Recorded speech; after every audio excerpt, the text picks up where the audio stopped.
ঘটনাটা আমার বাবার সঙ্গে ঘটেছিল 2019 সালে।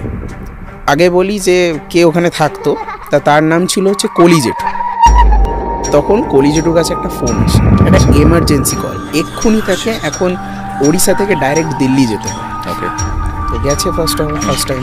এনভায়রনমেন্টটা ছিল এক্সট্রিমলি কোল্ড, মানে স্বাভাবিক যে টেম্পারেচার তার থেকেও খুবই কম।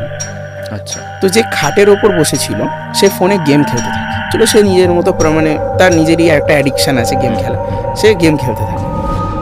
হঠাৎ করে যে ফ্যানটা ছিল ঘরে, ফ্যানটা সাংঘাতিক জোরে দুলতে থাকে। এবারে গৌরবদা বিশ্বাস করবে না, ওই যে ঘরটা, ওখানে কেউ ছিল না, ফাঁকা ছিল। মনে হচ্ছে যেন আমফান ঘরটার ভেতর দিয়ে মানে বয়েছে, মানে সব তছনছ হয়ে গেছে। মানে এমন হয়েছে, মানে আই কান্ট এক্সপ্লেন, এরকম অবস্থা। চাদরগুলো লিটারালি কেউ মনে হচ্ছে ছিঁড়ে দিয়েছে এর আগে। যে গদিটা ছিল, সেই গদিটা মানে যেন মনে হচ্ছে গদিটা ওই ঘর থেকে বের করার কেউ চেষ্টা করেছে। একটা জেঠু যে খাটের ওপরে বসে গেম খেলছিল, সেই দিন সে রাতে একটা স্বপ্ন দেখে।